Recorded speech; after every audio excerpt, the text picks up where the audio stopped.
and then the U.S. Attorney will make some remarks in Spanish for Spanish language media, and then we'll take some questions. So we'll be here in a few minutes. Yeah. Once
Okay, thanks.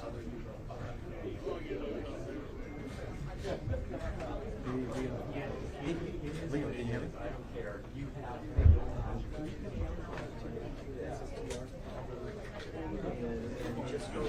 Just go straight to the control panel.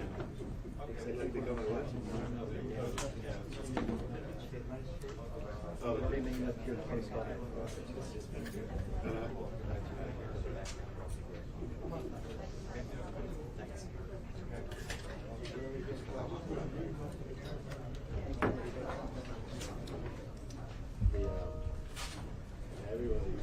Okay, this will be the final audio check in the white balance. Audio check. 1, 2, 3. 1, 2, 3. Audio check. 1, 2, 3.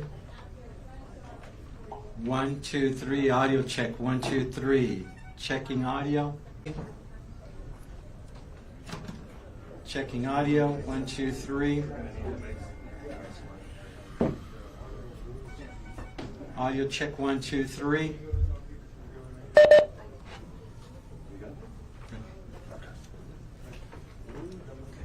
They should be able to hear us now.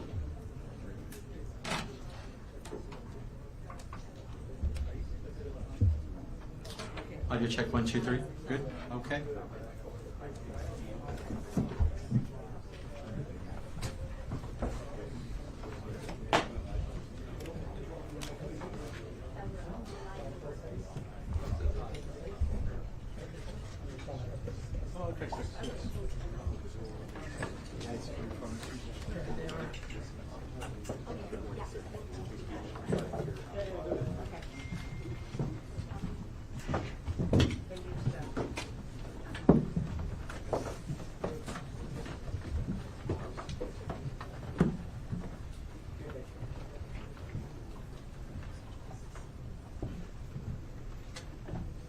Good morning.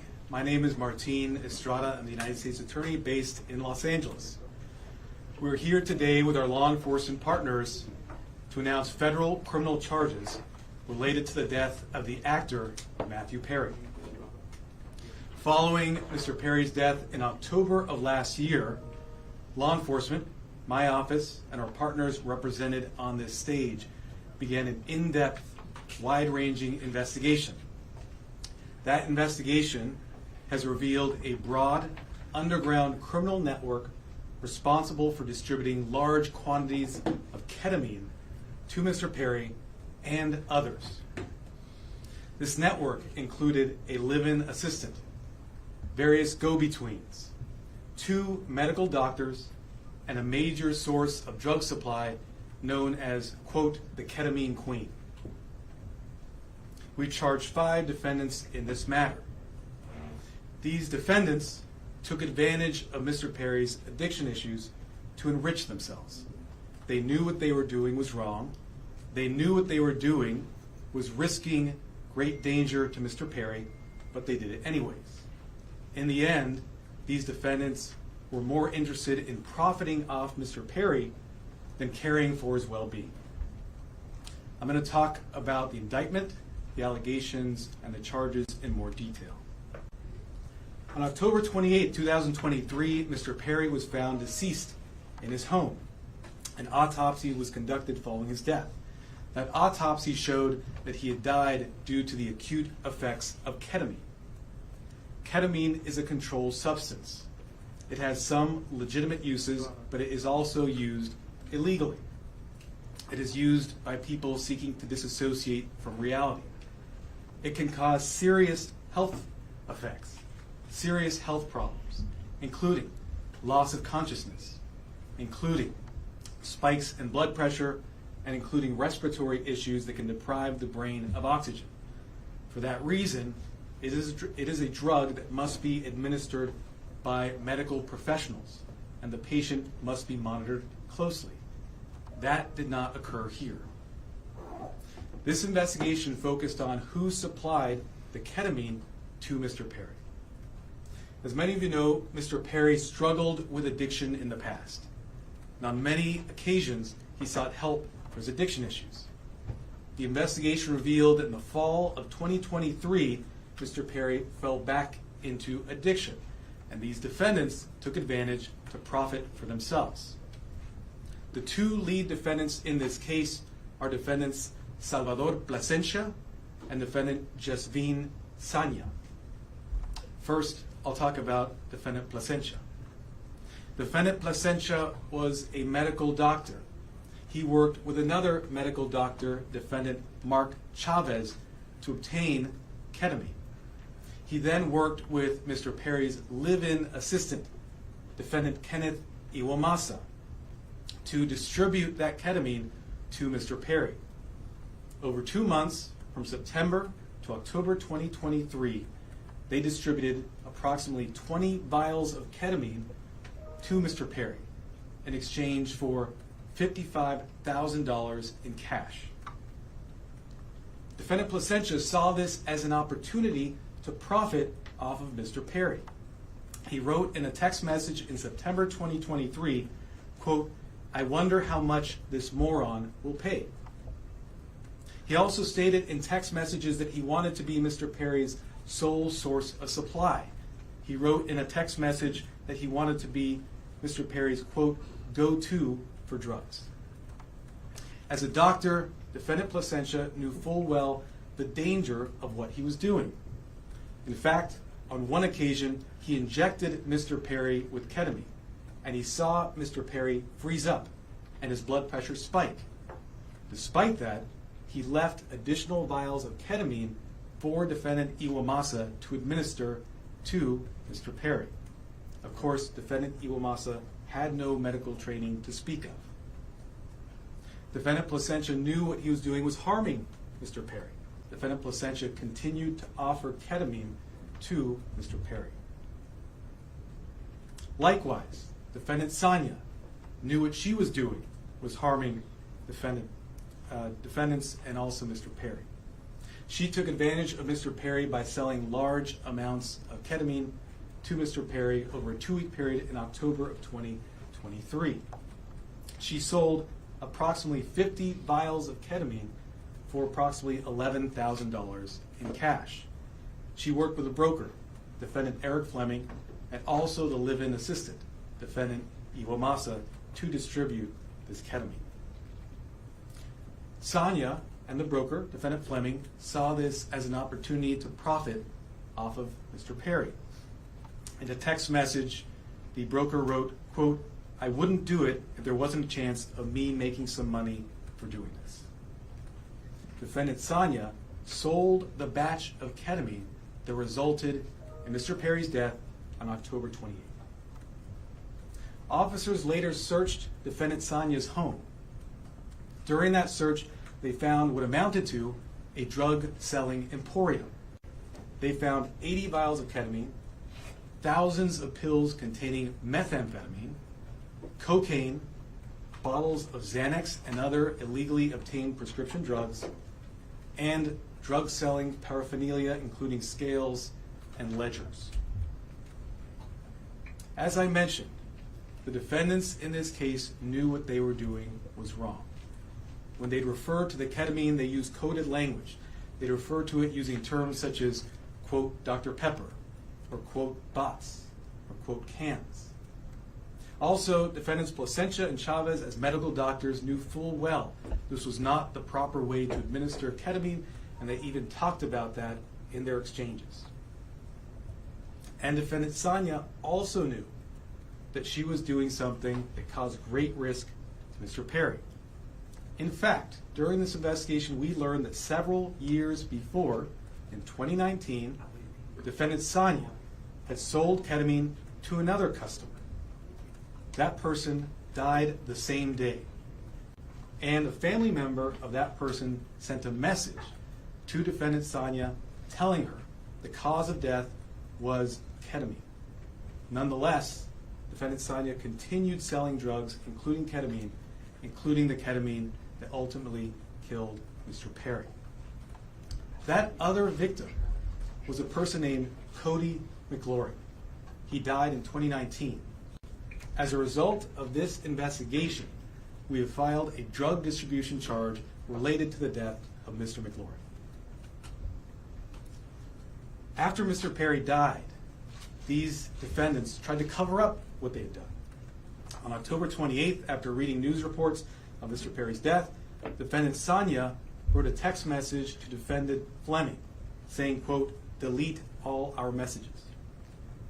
Likewise, after Mr. Perry's death, defendant Placencia falsified medical records and notes to try to make it look like what he was doing was legitimate. It was not. We have filed numerous federal charges against the 5 defendants.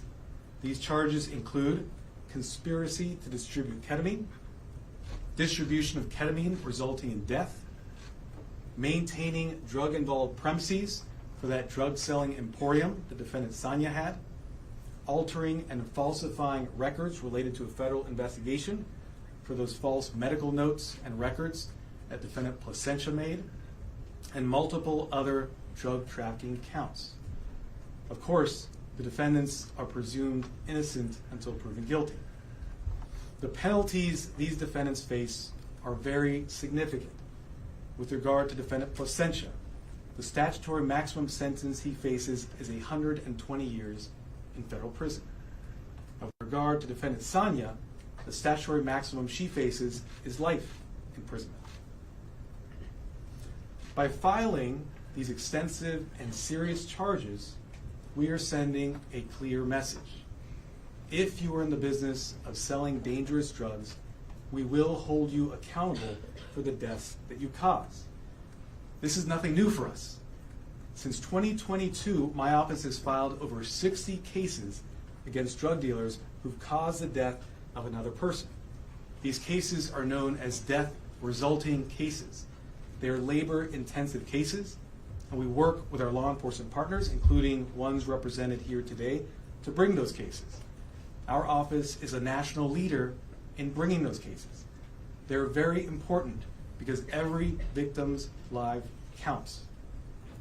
If you are in the drug selling business and you're selling dangerous drugs, you are playing roulette with other people's lives, just like the 5 defendants here did to Mr. Perry. Defendants nowadays are on full notice that the products they sell could result in the death of another person. Therefore, if you're in the drug business, and despite these risks you continue in the drug business, you are pushed by greed to gamble with other people's lives, be advised, we will hold you accountable. I want to thank our partners in this case, the Los Angeles Police Department, the Drug Enforcement Administration, and the U.S. Postal Inspection Service. These investigators did a phenomenal job digging into the case, looking at every angle to develop a case, a strong case, against not only those who killed Mr. Perry, but also Mr. McLaurin. I want to note that these cases are important and will continue to collaborate with our law enforcement partners to bring them, to ensure that justice is brought to every victim. And finally, let me thank the prosecutors responsible for the investigation and execution of this case. Those are Assistant United States Attorneys Ian Yanello and Xiaohan Tsai. And now I'd like to introduce Chief of Los Angeles Police Department, Dominic Choi. All right. Good morning, and thank you, Martine. You know, while it's tragedy that brings us all here together, I'm happy to stand here knowing that these dangerous individuals are no longer on the streets and they won't be able to harm anyone else. The Los Angeles Police Department and our partners here today, we're committed to investigating all cases like this, and it's regardless of someone's background or socioeconomic status. And just with all of our cases, this investigation was done impartially. We let the facts drive this investigation, and those facts led us to a group of individuals who were responsible for supplying and distributing to Mr. Perry narcotics that led to his unfortunate and untimely death.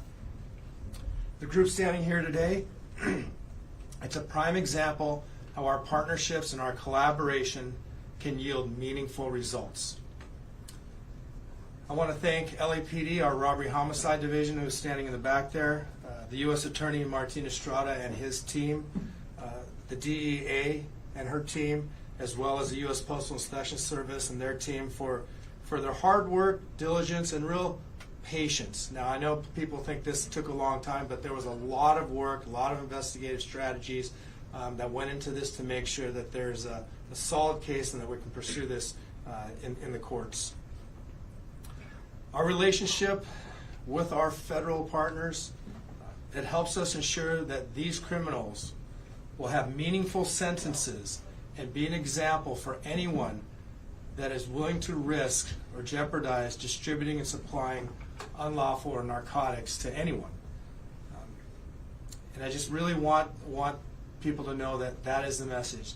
You cannot get away with this regardless of your background or socioeconomic status. Breaking the law is breaking the law, and you are dangerous and you are jeopardizing lives. So thank you all of my partners for being involved in this and bringing us to where we are at today. And at this time, I'd like to introduce DEA Administrator Ann Milgram.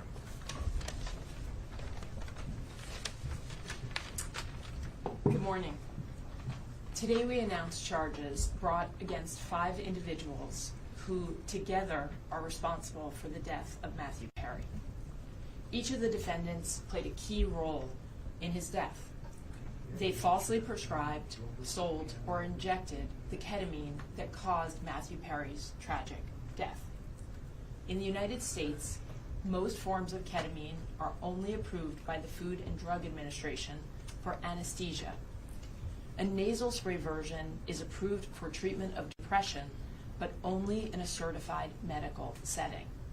Here, Matthew Perry sought treatment for depression and anxiety and went to a local clinic where he became addicted to intravenous ketamine. When clinic doctors refused to increase his dosage, he turned to unscrupulous doctors who saw Perry as a way to make quick money. Dr. Plasencia and Dr. Chavez violated the oath they took to care for their patients. Instead of do no harm, they did harm so that they could make more money.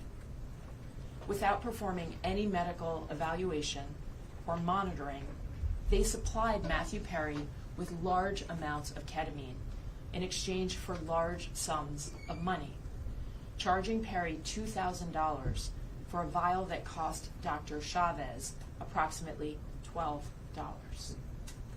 As Matthew Perry's ketamine addiction grew, he wanted more, and he wanted it faster and cheaper. That is how he ended up buying from street dealers who sold the ketamine that ultimately led to his death. In doing so, he followed the arc that we have tragically seen with many others, whose substance use disorder begins in a doctor's office and ends in the street. Perry turned to his street dealer, Eric Fleming, who sourced his ketamine from a drug trafficker known as the Ketamine Queen, Jasveen Sangha. The ketamine supplied by Sangha would ultimately be the dose that took Matthew Perry's life. Sangha knew that the ketamine she supplied could be deadly, since in 2019 she had sold ketamine to Cody McLaury, who died at the age of 33. But despite this knowledge, she continued to sell ketamine and methamphetamine throughout Los Angeles. Matthew Perry's journey began with unscrupulous doctors who abused their position of trust because they saw him as a payday, and it ended with street dealers who sold him ketamine in unmarked vials. The desperation that led Perry to these individuals was not met with help, as it should have been from the doctors, but instead it was met with exploitation. Exploitation by those who should have guided him toward help. This betrayal of trust is at the heart of this tragedy. Since 2023, DEA has investigated nearly 500 drug poisoning and overdose cases just like Matthew Perry's. We run a national initiative known as OD Justice, where we work with our state and local law enforcement partners to conduct investigations after someone has passed away. And it is important to note that the national model we today have in every 50 state across the United States is based on the work that started here in Los Angeles. We began this work with our partners in the Los Angeles Police Department and with other local police departments and sheriff's offices in California, in the Los Angeles area, and with the U.S. Attorney's Office. And today it stands as our national model for this critical work. Together, as part of OD Justice, we work to bring justice for the lives that have been lost and to stop others from dying. Regardless of the size or scope of a drug distribution network, the DEA will work nonstop to uncover and disrupt this illegal activity, and in this case, the deadly activity. I want to close by noting that Matthew Perry's death is not just a tragic overdose. After his 2020 book openly discussed his struggles with substance use disorder, Matthew Perry told podcast host Tom Power that he would prefer to be remembered for helping people rather than for his work on Friends as Chandler Bing. And so perhaps what has happened and the tragic details that we are discussing today can help others and save lives. I want to thank the Los Angeles Police Department, the United States Postal Inspection Service, and the United States Attorney's Office in the Central District of California for their tremendous partnership and their outstanding dedication to this case. I also have the privilege of serving every single day with the men and women of the DEA, and today I want to particularly recognize the outstanding work of our Los Angeles Field Division, as well as our diversion investigators who tirelessly worked on this case to bring justice to the victims and the families. Thank you. It's now my privilege to introduce Postal Inspector Shields.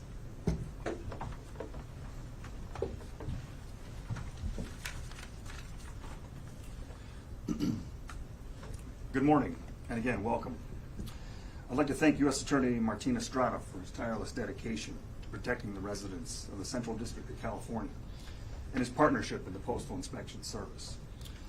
As the nation's oldest law enforcement agency, the Postal Inspection Service has had a long, proud, and successful history of combating criminals who misuse our nation's postal system and cause harm to our employees and customers. This is our mission. In this case, our agency, in partnership with the Los Angeles Police Department, the Los Angeles Drug Enforcement Administration, and the U.S. Attorney's Office, worked to seize, search, and analyze evidence that has culminated in arrests and a dismantling of the group that is responsible for providing the ketamine and the reported contributed to the death of Matthew Perry. In this case, these individuals knowingly and willfully distributed ketamine to Mr. Perry as he struggled to overcome addiction, which ultimately led to Mr. Perry's tragic demise.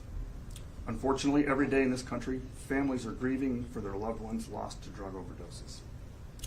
We want these families and the American public to know that the Postal Service will not be an unwitting accomplice to anyone using the U.S. mail to distribute illegal drugs or drug paraphernalia. The inspection service continues to work tirelessly to rid the mail of illicit drugs, fight drug trafficking and the associated violence, preserve the integrity of the mail, and most importantly, provide a safe environment to postal employees, customers, and the American public. The Postal Inspection Service is turning the tide against drug dealers. Detecting and stopping their shipments is only the beginning. Tracing illegal drugs back to the source and shutting them down is the ultimate mission. Once again, a tremendous thank you to our partners in federal and state and local law enforcement, as well as the U.S. Attorney's Office, for their continued collaboration and hard work in support of this mission. Thank you.